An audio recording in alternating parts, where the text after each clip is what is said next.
Well, hello there, humans, hippies, earthlings, whoever you are, wherever you are, whatever you're doing, and whoever you're lucky enough to be doing it to. I'm Warships Blitz, and this is the Isokaze. And no, the captain hasn't just been playing sake slammers and slaloming through the icebergs. That is, in fact, me just doing a little bit of wiggle and jiggle, getting my action on and enjoying myself as we wind down to another victory in what is a fantastic little tier 4 Japanese destroyer. Now, before I go any further, just to give everyone a heads up, World of Warships Blitz, World of Warships Blitz is now out on the Australian App Store. It's also on the New Zealand App Store, the Philippines App Store, and I believe it will be rolling out very, very soon to many, many other nations across the world. And as the game gears up and becomes more and more serious and we get more and more people involved, I think there's going to be a definite need and requirement for resources like this little review we're doing on the Isokaze. So spread the word, let the humans know, and if you do want to jump in and play, please do, because it's a hell of a good game. It's very, very interesting, very, very fun, and especially when you're playing these very, very quick and agile little boats of death, the destroyers, it is absolutely engaging and dynamic. Well, what's the Isokaze got going for it? Well, it's the first of the big boy torpedo boats. You get 3 times 2 launches on the ISO. So you're basically looking at very, very nice 7.1k torpedo range on this boat when you're running the camo and all the bells and whistles, which I do like to run. And you get to launch 6 of them, as opposed to the 2x2, which you have just prior when you're running the walkie-talkie or the wakataki. And that means you can unleash a lot more damage. When each set of torps does 3,000 times 2, which is a potential for 6,000 big Deliros worth of nastiness, you can see exactly what I mean in terms of big upgrade. So you get an extra 30% on your torpedo loadout, which is basically what you're looking at for this boat. Now, the other thing that's notable with this Japanese destroyer line is, although they have amazing torpedo loadouts and they can do very, very big damage on their torps, they also have very, very good stealth. Now, you can get the concealment down on this, the surface detection area, to 4.95 kilometers. Now, that is quite low. When you consider that your torps can go 7.1 Ks and you can get your concealment down to 4.95, that gives you a massive 2 kilometer stealth window to fire from. That stealth window, if you look on the map, you can see there's a dotted line. The dotted line on the Isokaze's map at the top left indicates where it will be detected from. The solid, unbroken line is the range of the weapon system that it's running at that point in time, whether it be torpedoes or guns. That means that if you can keep that range down, you can see that boat there, the South Carolina, cannot actually see me yet. He's about to go behind an island nose, so I'm going to start firing at him because he is not aiming at me. And I'm going to put shots into him as he turns away. You're going to see me do something different here too with my torps. And this is something that you might pick up on if you've been playing World of Warships PC at all. When you get bigger loadouts, or torpedo loadouts where you get 3x2s, I used to love doing this on World of Warships in my tier 6 Japanese DD. God, I forget the name of the thing now. You're going to see I bracket the boat. So that way I'm far more likely to get a hit, whether the boat turns left, right, or goes straight ahead. Because targets that are driving away from you are actually quite difficult to hit. And that gives me 3 good solid crunches into the South Carolina and a whole heap of damage. And you can see he's flooding as well. That little blue triangular icon above him means he's flooding out. That's a long damage over time. And he's driving forward and flooding, and that's all because my torpedoes did the business. Now, Japanese DDs are excellent torpedo boats. They do very, very big damage on their torps. They have excellent concealment. And as you can see here, they're also pretty bloody agile. Where they fall down is their guns. And the Isokaze is absolutely no exception to that. You have 120mm on the ISA, the L45, Type 41, and you've got 3 of them. They have a 7.5 second reload time and a range of 6.3 kilometers. Now that's even shorter than your torpedo range, so that is an excessively short range gun. And on 330 AP damage, you're really not doing much. Now, you don't want to be firing AP in these boats. You want to be firing HE. Your penetration numbers are very poor, and you want to try and set fires when you do get the opportunity to shoot. And you're going to see me bracket this Langley again when I do fire next. The American destroyers, conversely, at this tier, it's the Clemson, are very, very different with their guns. The guns on the Clemson have an 8-second reload, but it's got 4 lots of 2. So you've got 102 millimeters with a 6.9k range, 8-second reload, 290 main alpha damage on your AP rounds, and 260 on your HE. It doesn't have nearly the torpedo power that you do. 4x3 tubes, but not ranged torpedoes. And that really leads into the playstyle on the American boats. You're going to be looking at boats that are very, very good at contesting caps, that can knife fight other destroyers really successfully. Because I'll show you in a second a little clip of me and a Wix going toe-to-toe. And just how much more fun the game is when you're playing against real people. Now, that's obviously a real person there.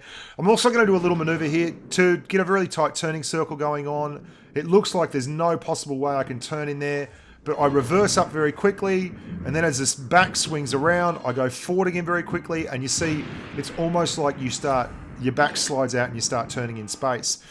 So, big stealth firing range. Look at that. We're going to get that St. Louis from all the way over here, despite the fact that he can't see us for a bar. So we're going to put a couple into him because the Wix is about to engage far out on our right, and we don't have any torpedoes anyway. So we're going to try and land a couple into that St. Louis, set off a fire if we're lucky, make him use a repair, and then hit him with torps. And the torps, look at those 7k torps. Massive. So we do get a couple of torps there in. Now, the Wix is a very, very agile knife fighter, and I don't have the ability that the Wix does to use guns. Thankfully for me, this Wix, and look at that turning circle on the Wix, very, very good. This Wix is not going into guns, which he should be. He's got a natural advantage over Japanese destroyers if he goes to guns, but he is absolutely wasting that. The situation is under control. While that may be true, it's also very easy to see here that torpedoes, while they're brilliant, are very, very much a dodgeable commodity when you are up close and knife fighting and everyone knows that torpedoes are coming, and they can turn into the torpedoes and really make life tough. If you are in a Japanese destroyer, you get the opportunity to actually launch your torpedoes at a much greater range, and you have a better stealth range than guys like the Wix and the Clemson, so you can then turn around and hopefully set your torpedo strikes up. Now, as you get higher up the tiers, that's going to become a more and more important gameplay mechanic, and the Wix is so focused on his torpedoes that he really doesn't. You can see I'm going to set him on fire there. He tries to turn away and goes straight into the wall. May well have lagged out, and then we're going to bracket him. He's so focused on his torps, we turn into them, which makes us a narrow target and doesn't allow him to do anything. We bracket him at the front, and then we put one behind him. So that's the end of the Wix. Target hit. Now that's not really a common situation. If I had been in the Wix there, I would have gone to guns on a Japanese DD all day long. Although, to be fair, the Japanese DD is a tier higher than the Wix, and that means that he doesn't quite have the gun power that you would have in the Clemson. He's got 4 guns of 102mm with a 6-second reload and 260 HE. So I'm going to bracket that target at the front, get shots into the St. Louis, and then as I'm firing away, I'm going to put 2 in front of the Wyoming. So we hit with all 4 torps on the St. Louis, and we're going to get another couple of torps into that Wyoming. And you can see that's all 6 torps hitting, and we've just turned in, taken a whole heap of damage. But if you have a look at the damage we put into those 2 boys, that is 2 full hit point boats that have just gone down tragically. And that's the kind of thing you can do in a boat that's as strong and vibrant as the Isokaze, it really does have a lot going for it in terms of torpedoes. But torpedoes aren't everything in the game. A lot of the game is tactical, and that means you've got to be able to set caps, you've got to be able to think your way through things, and that's why I love playing destroyers. Much like in World of Tanks Blitz, a bit of thought and a bit of care can go a long way. Now, I'm launching early retaliation torpedoes there. Just a couple of speculators, putting torpedoes right down the guts where I'd expect enemy DDs or BBs to cross over and then turning away. One of the reasons I am turning away is because it is so hard to hit a destroyer that is turned away and running either with torpedoes or with main guns. You are going to find that the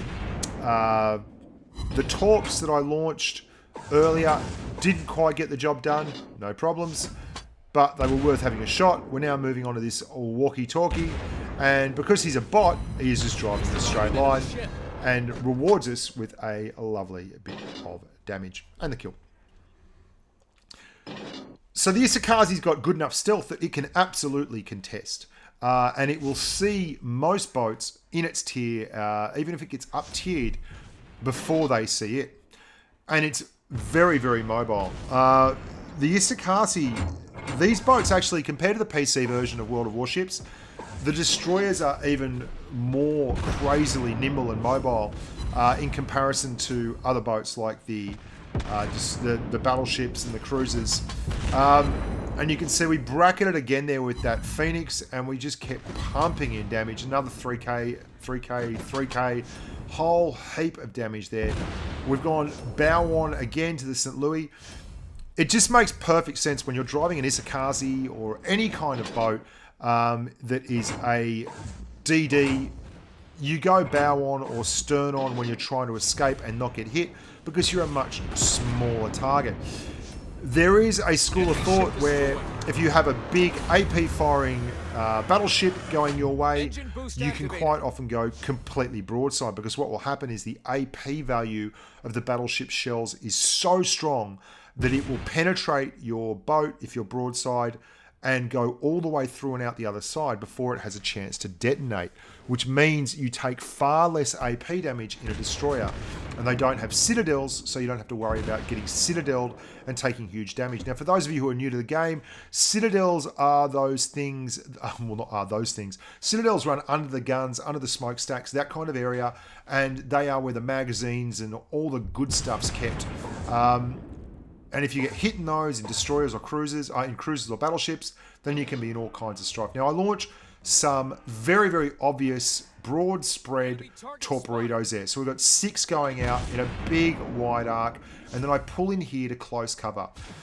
This is a absolute center cap battle, which means I'm pretty certain there's one torp hit. Excellent. That was well worth doing. That they are all going to come into this section of the map. And I've got here early, blown my my engine boost to get there. Torps are still moving forward, and while they're still in the water, I have launched a whole heap just slightly either side of that Phoenix. Now I'm reversing. I'm going to keep reversing here, and there's torps coming in both directions. Just lining them up. Maintaining my place in the battle behind the main line, doing the business as a Japanese destroyer certainly can. There's the Kuma. Mr. Kuma Kuma. Love it. And then getting the hell out of Dodge, because you're not a battleship. You don't want to be broadside and detected by absolutely everyone. It will just do you no good whatsoever. Now, we're going to launch some torps here. I'm going to launch them inside as well. That's if the Kuma turns away. If he turns to his left and turns away, then he's a very, very good chance of getting hit by at least one set of those torpedoes. And he's going to get hit by more than one. Boom, boom. Thanks very much for coming. That was lovely. So, we're even Stevens on the boats. We've capped the middle, and it's quite a serious brawl there. Now, detection is all well and good, but one of the problems you're going to have is when you run into CVs or carrier vessels, the aircraft carriers, their planes can spot you up just like a boat can at very, very close range. So you've got to be careful when you're moving around the map that you don't go right down the throat of a carrier if you're pushing in and trying to make an attack run on, say, that Isokaze or another destroyer. And you can see those planes are luckily going over to the left, so I'm very, very safe to launch to him without getting detected. So that's a full stealth launch and turn away without ever being seen. And he is in for an absolute horror show. He's on fire and he's not repaired. 1, 2, 3. We don't get a flood. If we had got a flood, we would have burned him down easy peasy lemon squeezy. But as it is, he's still on fire. We're trying to finish him.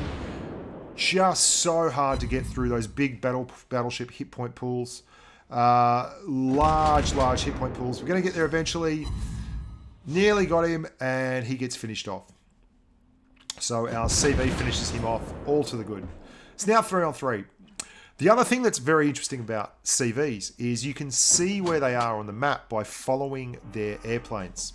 The airplanes are like big spokes just pointing in. Now, the reason I'm looking at that is I want to see if the CV is a bot or a real player. Because if he's a real player, he might be a little bit harder to get a hold of. But if he's a bot, I'm going to have a go and crack right into him. Now, there's the Mutsuki.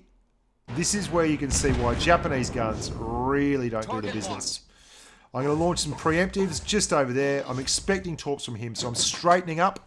Now, the Isokaze is very good at this. And that Mutsuki, like a lot of Japanese DD players, a lot of DD players in general, they are so in love with their torpedoes, they forget to use their guns. And you're going to see, I'm going to kill this Mutsuki with guns. Even though I have horrifically ineffective 288, 8-second reload, 7.5-second reload guns, and only got 3 of them, I am able to gradually wear him down to the point where with just a little bit of help from my mate, the carrier, I can take him on. I'm turning for that Isokaze. I'm going to launch some where he should be turning into, some past, and then some right along the length of his expected trajectory. It's still 2-on-2. I'm angling up. Now you can see we took big hits there from the battleship. So being broadside, while it's a nice theory, doesn't always work. There's our 4th kill. Happy days. There's still a CV left, but we're not going to bother with him. There is 24 seconds left. I'm even going to blow my engine boost when it pops back up here so that I'm far enough away that the planes cannot actually detect me in time to do any damage to me, and we're going to get the win. So that's the Isokaze. It's a lovely boat. It's very, very quick, very agile, 34 knots, 7 seconds to full speed. Maximum turning speed of 9.17 degrees, which will just give you a quick comparison shot there compared to the Clemson. You'll see, and this is a little bit unfair because the Clemson is not absolutely buffed out, but it's 8.74 seconds already time to full speed and 9.6 degrees of turn per second, which will probably go up quite considerably when that is fully buffed. So you can see the Americans are very much geared towards that knife fighting, short range torpedoes, lots of them, good HE guns and lots of them, but not the great stealth and the great torpedo range that the Japanese torpedo boats have.